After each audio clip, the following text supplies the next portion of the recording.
Oh boy, am I cutting it close with the release timing on this one. Hello everybody, welcome to the Wonky Angle, where I talk about electronic music, both new and old.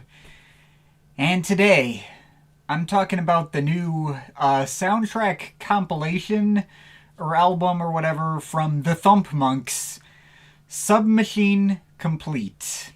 Boy, going by the couple of videos that I've done in this vague Halloween theming with less light in the hoodie over the years, if there wasn't a Halloween video more obvious to do than this one, I don't know what is. Now, I've occasionally reviewed video game soundtracks on this channel, mostly by Patreon request, and in pretty much every case I've done that, it'll come off weird because I'm a music reviewer trying to make sense of music that was specifically designed to be heard in the context of other media, and trying to analyze it completely on its own merits. I reviewed Cold Storage's soundtracks to the first two Wipeout games, without having played Wipeout a single time. I reviewed C418's Minecraft Volume Beta, despite only having played Minecraft maybe twice in my entire life. Since this is obviously a music review channel, as per my format, I have to look at these kinds of projects and try to parse them as if they were standalone albums and judge them as such. And if I'm coming from the perspective of not having played the game, I'll have inherently missed part of the experience, which leads to things happening like me coming away from Minecraft Volume Beta thinking it's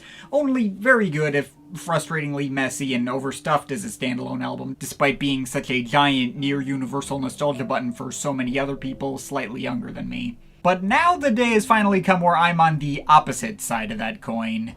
Talking about a soundtrack that I know super intimately through having played the games first, and one where I wouldn't be surprised if a decent chunk of people watching this video have never experienced the games themselves. Submachine is originally a series of point-and-click adventure / escape-the-room type flash games created by Matthew Skutnik that ran from 2005 to 2015, and just received a fully remastered compilation re-release in the way of Submachine Legacy earlier this month, now available on Steam or itch.io, I'll link it in the description. Skutnik programmed the games and drew all the art entirely by himself, with really the only outside help he received coming from this duo of music producers who call themselves Thumpmonks, creating the soundtrack.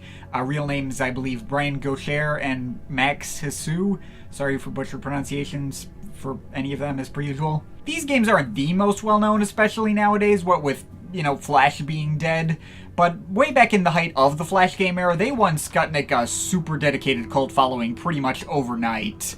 And you can very much count me as part of that cult following. I have been a massive Matthew Skutnik fan ever since having discovered the Submachine series. I want to say when I was like a freshman or sophomore in high school, around like 2011 or 2012. I know when I first got into the series, it had only released up through its 7th installment, The Core.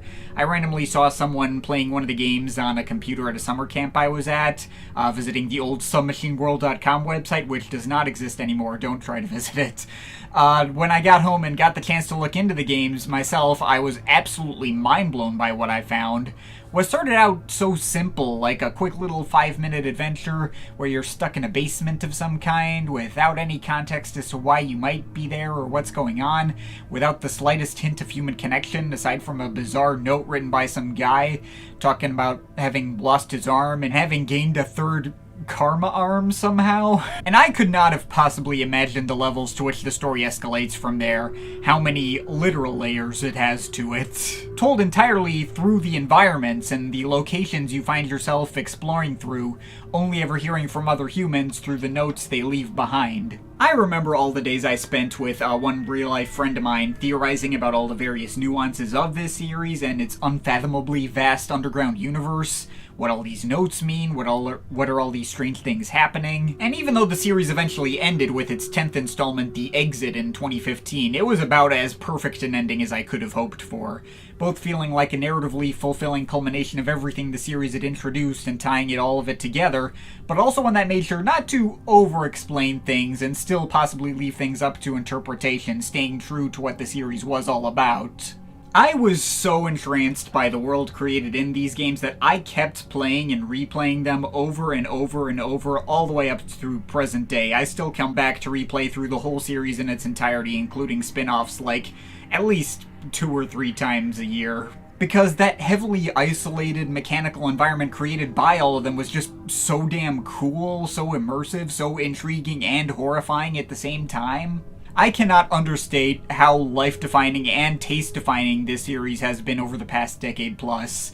Or any of Matthew Skutnick's other games for that matter. His old Daymare Town series and his more recent full commercial game Slice of Sea is excellent as well, in a somewhat similar but also completely different way, and are also very much worth going out of your way for.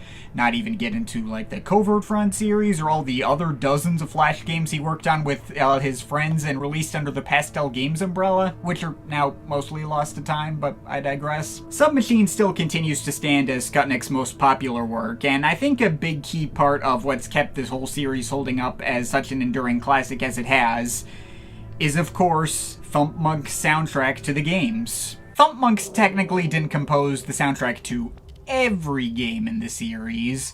The first game's single ambient loop was composed by Marcus Gutierrez, and there was also a spin-off called Submachine Future Loop Foundation, which was, of course, soundtracked by the electronic producer Mark Barrett, aka Future Loop Foundation. That game was sort of made as a promo for his 2007 album, Memories from a Fading Room, which may have to be a whole different conversation for another day since that album went on to become a big personal favorite on its own separate merits. But literally everything else in the series comes from Thumpmonks, including when the latter spin-off was given a downloadable HD remake years later as Submachine FLF, since Skutnick couldn't contact Mark Barrett for all the legal permissions. All the references to his stuff had to be removed, and Thumpmonks were brought in to provide a new score, which might be even better. So yeah, this compilation here, which just released on the same day as the big Submachine Legacy remaster just a couple of weeks ago, I believe on the 13th. This is as complete a soundtrack to this series as you're gonna get. All but 2 tracks that appear in Submachine Legacy are here and accounted for, one obviously being the above-mentioned Marcus Gutierrez ambience from the first game, and one being a track that appears in a key moment in Submachine 9, which I'll get to later. I'm honestly not sure why the latter isn't here. I suspect it may have just been accidentally overlooked, thanks to this project having 110 tracks, adding up to just under 3 hours of music. Oh yeah, I should probably mention that Submachine Complete as a standalone project is maybe a bit of a difficult one to recommend to a lay listener. I would not recommend picking this up if you haven't played the games before, since that's likely going to lead to one heck of a frustratingly meandering listen with so many dozens of tracks, most of which are only about like a minute long, and as such are unlikely to leave the same impact as they'd have if you experienced them in the games. And heck, I have my own minor frustrations with the way this album is presented as a longtime fan of this series. The tracks are not sequenced in the order they appear in the games, they're instead just thoughtlessly dumped in alphabetical order, and a couple of them are even slightly mislabeled to which games they specifically appear in. Although, to be fair, this is less bothersome than it could be, since aside from the Submachine Zero spin-off appearing first, the games themselves are in order, and the ones that mislabeled are literally like one game off and aren't in a place that doesn't at least make sense. It's probably just typos. The sequencing is not as perfectly natural as it could be, but it's natural enough. But whatever, with all that out of the way, it's finally time for me to talk about the music itself. And it needs to be said that the Submachine soundtrack is my personal gold standard for dark ambient music in general, the measuring stick by which I judge any music released in this particular genre. The vast majority of these compositions can pretty much be boiled down to formless textural groans and subtle atmospheric sound effects. All of it is very simple and stripped back, and maybe a third of them have even the subtlest of actual melodies. But every single one of them is instantly memorable and immediately recalls the specific environment to which they appear in-game. Hearing them while looking at Skutnick's instantly striking art and seeing all the wide varieties of underground mechanical worlds you explore in the game definitely does some of the heavy lifting. But even divorced from the context of the game, every track feels so distinct and unmistakable, able to perfectly evoke the vibe of the areas they soundtrack and even be very easy to recall the exact sound of when I'm not playing the game at all. And, I mean, yeah, it may be true that I have had over a decade of replay value to further bolster that memorability, but this was the case even back when I was first getting into the series in high school. And for textural dark ambient compositions of all things to be so easily memorable, let alone so many several dozens of them, that is one hell of a feat. The game's out to be played first, but playing the games will make you want the soundtrack to listen to as a standalone work. They're that astoundingly well composed. Now, in going into specifics, I'm not going to go into every single one of these tracks for obvious reasons, especially when we get into the second half. And I'm gonna try to be careful not to spoil the games. There may be some very minor spoilers just from me having to go through each of these. Just go play the games. But I'm mostly going to be talking about these tracks in somewhat more general terms, specifically talking about the music here. So to start with, as I kind of alluded to earlier when talking about my sequencing issues, this album begins in a really odd place by putting the Submachine Zero spin-off first. And not only that, using the game's minimal bass outro as an opener. Not exactly how I would have chosen to start off the comp. I mean, it probably would have actually worked fine as an album intro for someone who hasn't played the games. Also, the chilling windiness of that spin-off's main theme, which reappears a few times elsewhere in the track listing, is pretty iconic.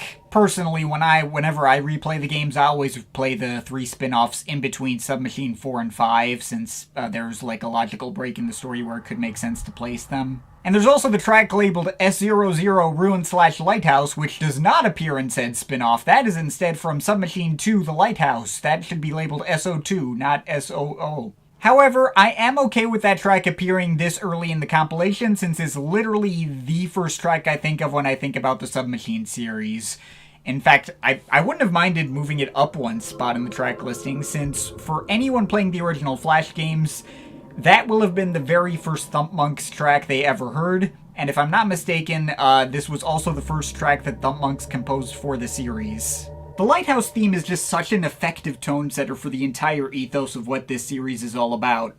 No melody at all, just lots of bassy rumbling and groaning with a few sparse glitch effects.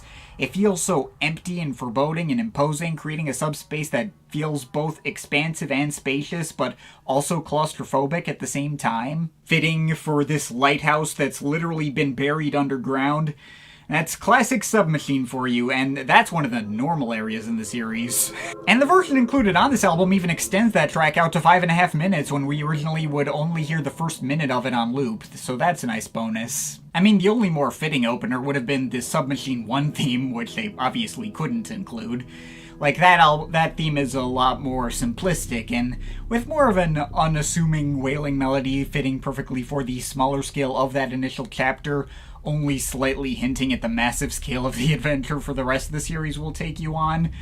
And if you didn't already know that it didn't come from the same composer, I don't know if anyone would have been able to tell. The actual tracks included in the SO1 section are brand new additions for the Legacy remaster, including the main menu theme, the newly added intro that actually takes place above ground, holy shit, and the Void theme that sort of works as like a transitional interlude to bookend that first chapter, showing you how you got into that first basement and how you got from there to the lighthouse, which was not shown in the Flash games. Minor side note, story-wise I might slightly prefer the way the originals didn't show you that part right away, leaving it an open mystery only to reveal the answer way near the very end of the series, but the tracks added to these sections are still very cool, they fit well. The SO1 Void theme is especially strong and likely to go down as a big and memorable highlight for anyone being introduced to this series through Legacy. Then there's the other tracks that appear in Sub 2. While none of them are quite as iconic as that initial main theme, they're still iconic as all hell. The airy theme originally acting as the game's intro cutscene is now repurposed to soundtrack the Dig Out section,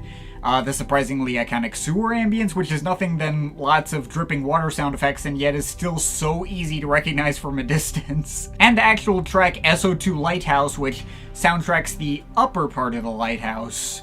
Itself somehow feeling even more foreboding, oppressive, and claustrophobic than the main Sub 2 theme, with a fittingly more metallic affect, and ever so slightly raising the stakes of that chapter where it eventually ends in its unsettling cliffhanger. From there, we're led into Sub 3, The Loop. Included here is that game's 36-second intro theme from the Flash games, which I don't think appeared in Legacy, but is one of the biggest highlights of the entire soundtrack.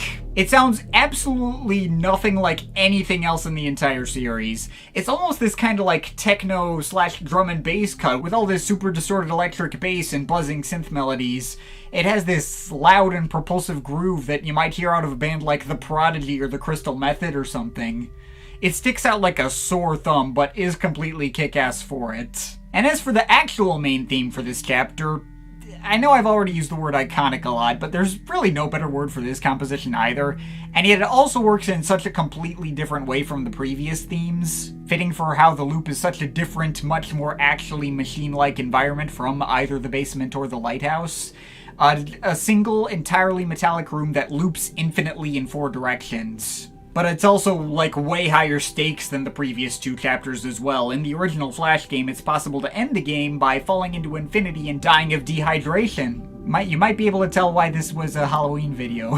And of course the music perfectly matches that. The instrumental is a lot cleaner and more straightforward. The bass rumble, subtly tapping glitch percussion, and whistling synth effects have more actual pitch to them, and come together in something more coherently resembling a melody. The mix of sounds feels a lot more futuristic and a lot less ghostly, but equally as foreboding. And what I was not expecting was to hear this new Legacy version extend this track, originally only about a minute long, out to a full 6 minutes, and introduce lots more new ambient synth melodies and passages to fully justify that length.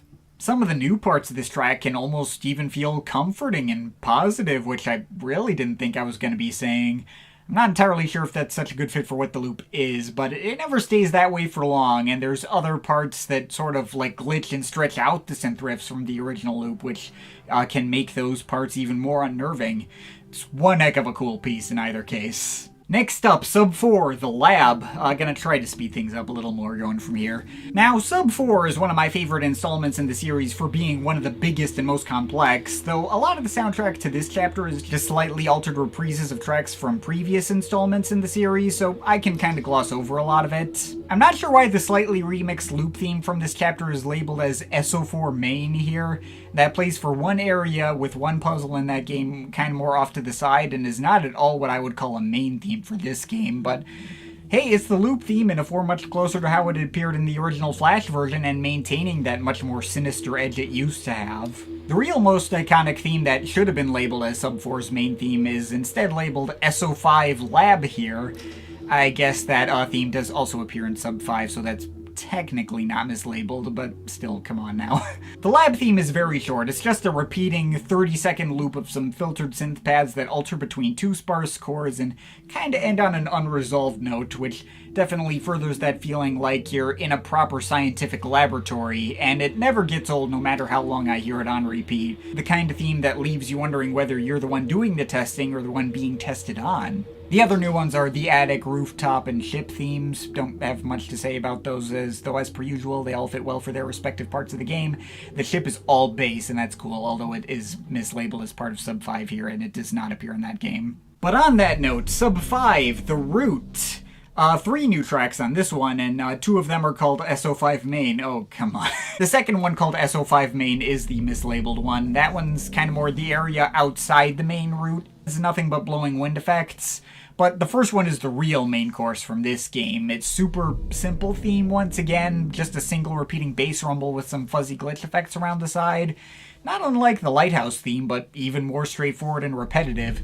A perfect fit for the somewhat similar red brick and rusty metal environment of that chapter where you can almost, like, smell the rust and live electricity all over the place. Again, this is a set of sonic ingredients that a bunch of different tracks in the series have on paper, but play 1 second and I will already know, yeah, that is the root. It still feels like its own very distinct theme. And there's also the corridor theme of the ending of this chapter. This track appears in an area that you stay in for all of like 30 seconds in the game, but I can still easily remember this one too. The way more sour bass and glitches, feeling even more metallic and harsh and screeching. It feels kind of like the same twist on the root theme that the Upper Lighthouse theme in Sub 2 was to the main Lighthouse theme. But from here, the game started to get a little bigger and flesh their soundtracks out a bit more, not to mention get more in-depth in terms of the actual narrative. And this is where we get a whole bunch of my absolute favorite installments in the series. Sub 6, The Edge. Oh man, that's a really strong contender for my favorite chapter.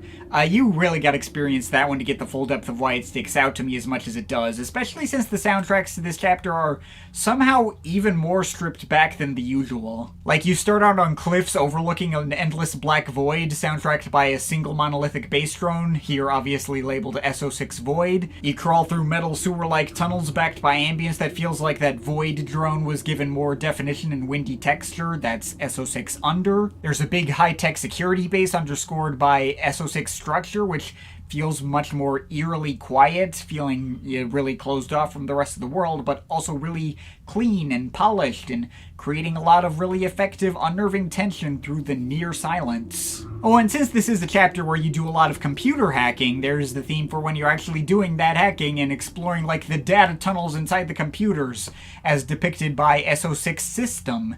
A lot of quietly wobbling noises fading in and out with subtle buzzing and humming and glitching. Definitely sounds like what you would expect Submachine's take on an inside-the-computer kind of environment would sound like. I guess the themes from this chapter might not stand out as much out of context as they do in context. They might feel a little too subtle if you don't know what's going on. But as with all the others, as minimalistic and near silent as they all are, I can still instantly recognize them from a distance and remember them without listening to. Maybe less so with the Void one, but the other three for sure. But the Sub 6 soundtracks are nothing compared to those in Sub 7, the core. You don't even need to play the game to immediately connect with the tracks you hear on this one. Especially when it comes to the first two areas in that chapter. SO7 Cliffs feels like it's almost picking up where the drones in Sub 6 left off, but there's a few very subtle melodic pads and even some choirs way in the background, as if you've arrived at some kind of destroyed religious site, but there's also a palpable sense of tension, like you feel like something bad is about to go down near here, and yet it still feels oddly peaceful at the same time. But the track that will always immediately come to mind for anyone who has played through this chapter is, of course, SO7 Gardens.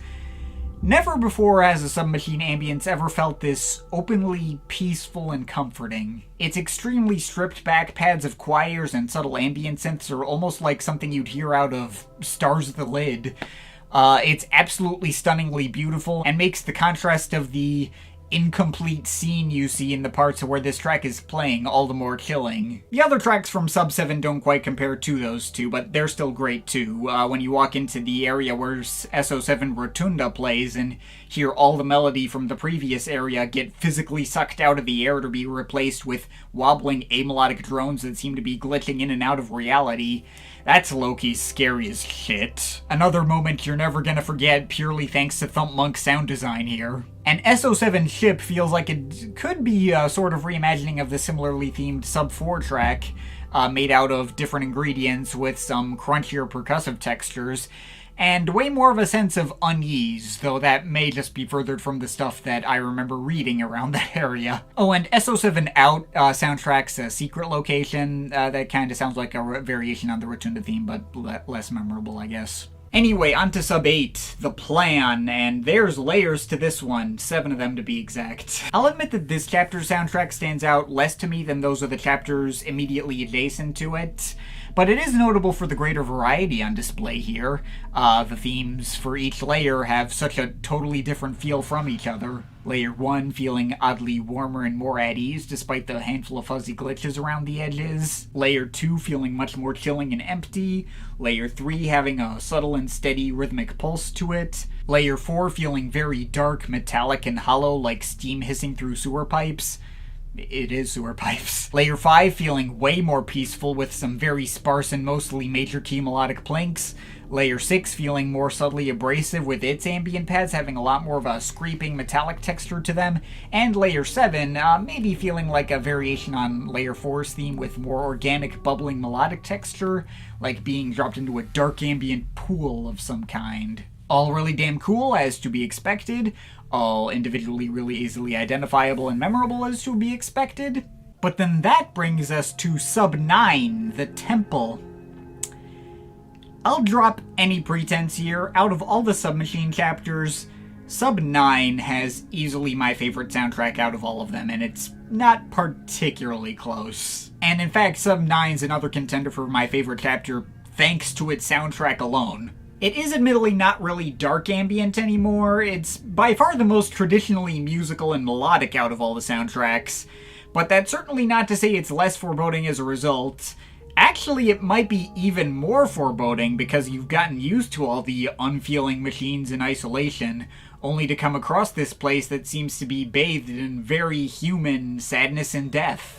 I remember so vividly when the Flash version of this game first came out. I first played it, I get deeper and deeper into this chapter and hearing each new track of music get darker and colder than the last one and just scaring the absolute shit out of me through its mood building alone. Starting out with the track here labeled SO9 Garden, which feels like if you took the Layer 5 theme from Sub 8 and submerged it in all these warm minor key ambient pads. There's such a haunting, ghostly presence to this right off the bat, at peace but also deeply melancholic and sad. Move further in, we get to SO9 Pyramid, which has a beat, kinda sorta, building all these darker minor key pads and chord progressions on top of these bassy arpeggios.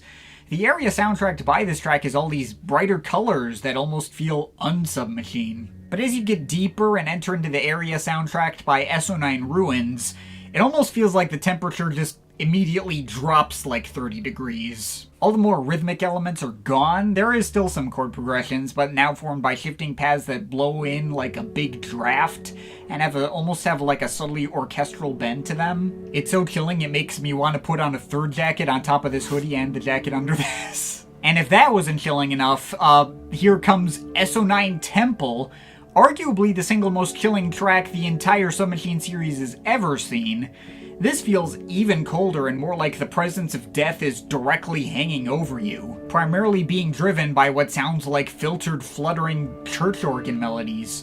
It has me like, oh fuck, it is so dark, it is so cold. First time I heard this track, come on, I wanted to just like click right back out and skedaddle back up to the warmth of that really cold part of the pyramid I just left. And somehow, that's still not as deep as Sub 9 goes, because there's still SO9 Underworld for the area underneath that, which you cannot come back from once you enter. And that track sounds actively evil and menacing, just deep fuzzy bass, some sparse keyboard melodies, and clanking percussion in the background. The one slight shame about this comp, as mentioned before, is that it's now missing a key track which would go in between the Temple and Underworld themes, which I theorize would be called SO9 Shiva. Not to be mistaken for S10 Shiva, that's already here and is something completely different and unrelated. The missing track underscores a cutscene in the Legacy version and underscores the entire final area in the original Flash game. It's basically the same as the Underworld theme included here, with one key difference: giant, overbearing tribal drumming. You don't forget hearing a track like that in a Submachine game. The first time I heard it, the holy shit meter was off the fucking charts. And every subsequent time I replay Sub 9, it is just so damn badass, so damn imposing, and reaches a level of emotional intensity not felt anywhere else in this whole series. The Sub 9 soundtrack, it's so good, it's so damn good. But that finally takes us to Sub 10, the exit, the big climactic ending to the whole series. Now, this is the point at which I'm going to have to stop going through every track individually. Sub 10 may be another obvious contender for my favorite chapter, but honestly that doesn't really have much to do with its soundtrack. It's more just because Sub 10 is fuck massive and has such an absolute ton to do. I feel like finishing that chapter takes me as long as the previous 4 chapters combined. Not only does this chapter have, like, I think 7 big hub locations, not including the area you start in. There's references to every previous chapter, tons of returning to old locations with new retoolings of old familiar tracks for each one, resulting in a meaty list of 20 tracks exclusive to this chapter alone. And they're good. They're up to the standard you want. They'd fit perfectly into the usual Submachine universe. Though with one exception, I don't know if any of them are like big, huge standouts in the context of the whole series. They're diverse, they're recognizable, but I mean, they're not as diverse or as easily recognizable as maybe the other stuff you've heard in previous installments. It can maybe be difficult to tell a track like S10 Headquarters apart from S10 Digouts or S10 Databank. And the new takes on the old tracks do often feel a little hollowed out from their originals. which, to be fair, is kind of the entire point if you see the areas they soundtrack. But all this stuff is less the kind of thing I'd be itching to go back and replay out of context. There's still definitely some favorites here, though. I really like the first two areas' themes. That's S10 Harbor and S10 Church. The former definitely gets me hyped for the grand adventure I'm yet to go on. I feel like I come back to the latter area more than any other in Sub 10. It almost kind of feels like a home base of sorts. S10 Storage has lots of looping areas, and a lot of time is spent there. Lots of very cold and metallic sound to that one. S10 Shiva sounds like a giant industrial engine revving up. S10 Castle is a nice little warm and peaceful breather, and S10 Pyramid is the opposite of that, given how it starts with like a hard cut into its harsher ambience. Which isn't really a complaint, by the way, that makes it easier to remember. In terms of the returning locations from old chapters, the highlights for me are S10 Basement, S10 Edge, and S10 Temple. Those, I feel like they do the best job of retaining what I liked about the originals. And it's really cool to hear Thumpmonks remix the one classic track from the early series that they didn't compose, and give it a fittingly more triumphant and happy feeling spin to it than the original. But in terms of standouts from Sub 10, as I mentioned, one track looms way larger above all the others, and that is, of course, S10 Outro, the very final track you hear in the ending cutscene once you have, in fact, left the submachine. It may be true that there's plenty left to do in Submachine Legacy after you finish Sub 10, but the fact that this isn't physically the last track on the album as a whole is honestly damn criminal, because this one legit makes me cry every damn time. After all that heaviness and darkness you've been slugging through for all this time, reaching this one track that just starts out with all this sparse little acoustic guitar plucking that suddenly feels like you're out in the fresh air for the first time ever, building into these huge triumphant synth and piano melodies with such a massive sense of relief behind them that this series is finally treating you to for the first time. You think back over the massive journey you've just been on and look ahead of you and see that yes, this is really the end. For me, when I first played Sub 10 in 2015, I had already been on this journey for years. I had left high school, I had gotten my first job. I thought back on all the time I had spent with it, figuring out its puzzles and uncovering all its secrets. And I thought, man, all of this was so damn worth it. Fuck, I love this series so much. Okay, so anyway, that's roughly the first 2 hours of this album. There's still more to come after that. First of all, there's the other two spin-offs. I already talked about Submachine Zero, but there's also 32 Chambers and FLF. Submachine 32 Chambers is an interesting, I think, Aztec-themed side venture with a lot of sand in it. Sort of reference to offhand and like a random note in Submachine 4. 3 new tracks on this one, and I'm obviously more drawn to the one I've spent the most time with, so in this case that would just be S32 Main. A lot of really neat haunting melodies floating through that one, and there's like this one cool piano riff that really sticks out on it. The other two tracks, S32 Monks and S32 Monolith, in the original Flash game those were attached to cutscenes that lasted like 5 seconds each, so as such they aren't huge favorites by default. But they now soundtrack secret rooms in the Legacy version, and they are definitely distinct. I mean, you're not going to hear any other tracks in this collection with like formless bassy monk chanting, or the actually peaceful choir that doesn't have any twinge of melancholy behind it. And then there's the 3 tracks that Thumpmonks made for the HD remake of Submachine FLF. One of these tracks is mislabeled here as being from 32 Chambers. S32 Jukebox should be SF Jukebox. But all 3 of the new cuts from this spin-off are all really big highlights. SF Ward soundtracks the empty insane asylum you wake up in there. As to be expected, it's impressively big and dark and foreboding with big bass stabs and delicate minimal piano melodies. SF Memory is the area you unlock with the slide projector as you do. There's a lot of interesting fragments of what sound like really old classical or jazz tape sort of peeking through the cracks of that track's abstract drone. Getting maybe a little bit of those like William Basinski or Caretaker vibes in there, I guess. But speaking of which, S32 Jukebox, or SF Jukebox I guess, that is the real big highlight from this spin-off. That track has such a raw and overbearingly, achingly sad feeling to it, with all these intense, old-timey minor key woodwind and even mellotron melodies, violins, pianos, even subtle chopped-up vocals. It feels like it's trying to hit on this especially like dark and traumatic suppressed memory of a loved one dying or leaving forever in some other fashion. Another moment that completely caught me off guard the first time I heard it in the context of that FLF remake, especially given the previously optional puzzle you needed to solve it originally played the first 10 seconds of the Future Loop Foundation track, Everything Is As It Should Be, which is as exact opposite in tone as you can get from Thumpmonks' replacement track, like the recollection of an unambiguously happy memory. If you've ever heard that FLF album in full, it will come off as very weird that it has a Submachine game of all things to promote it. That album is so tonally mismatched for the Submachine outside of its intro track.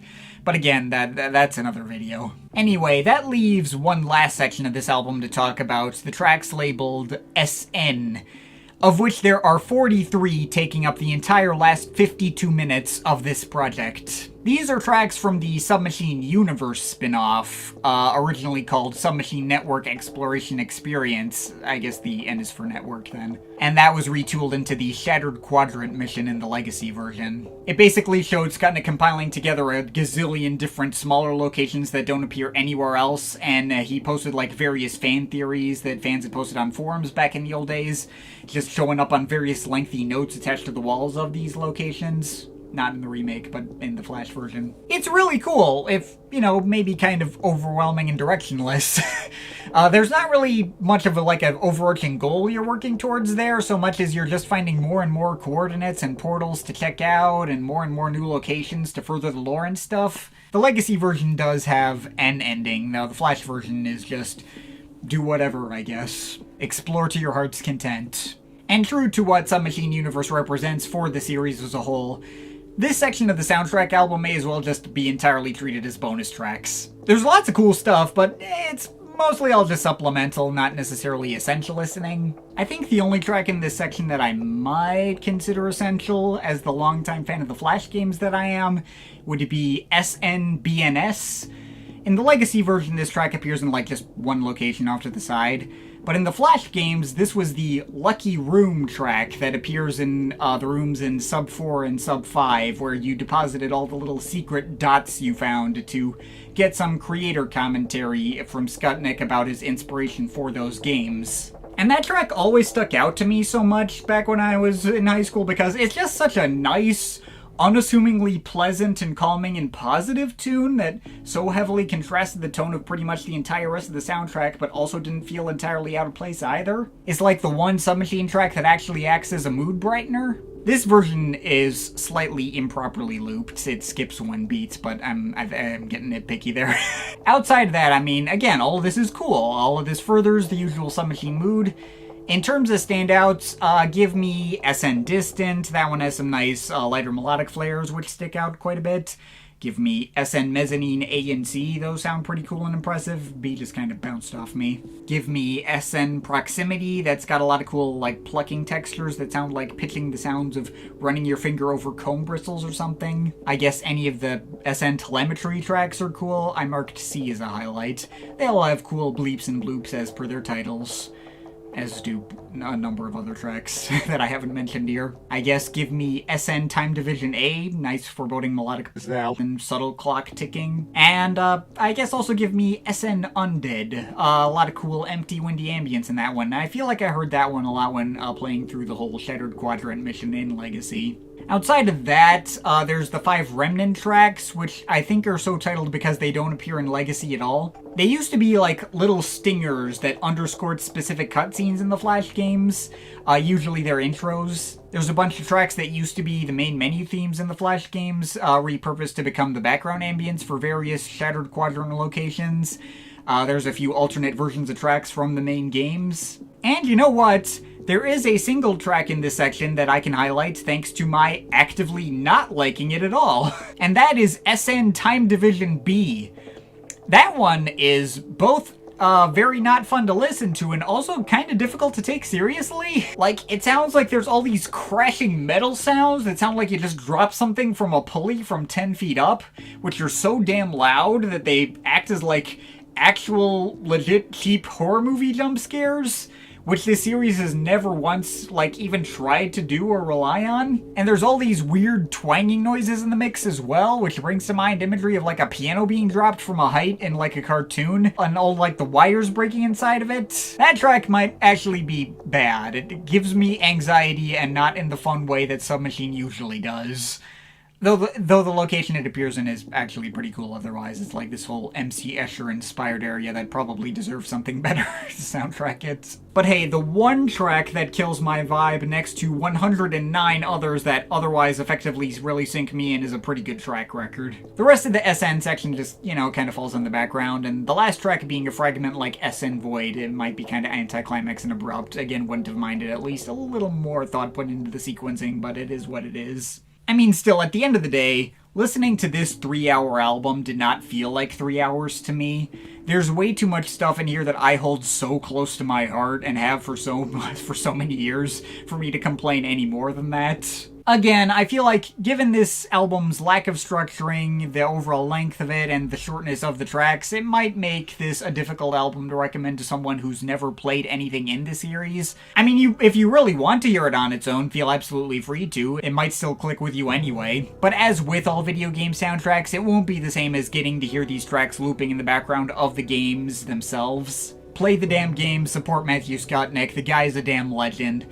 But, as I said before, if you have played the games, after the fact, you will want to purchase this soundtrack as well. Thumpmonks are damn legends in their own right purely for having made this, and this is, like, the best dark ambient music that I know of in existence. I may have my personal problems with Submachine Complete as, like, just a standalone album, but if the ridiculous length of this video and the amount of gushing I've done over this entire series is any indication, this entire soundtrack is too much of a longtime personal favorite for me to score this anything less than a solid 9 out of 10.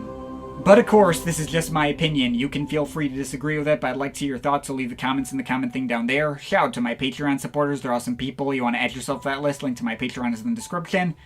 But yeah, that's pretty much it. That's all for today. See you next time.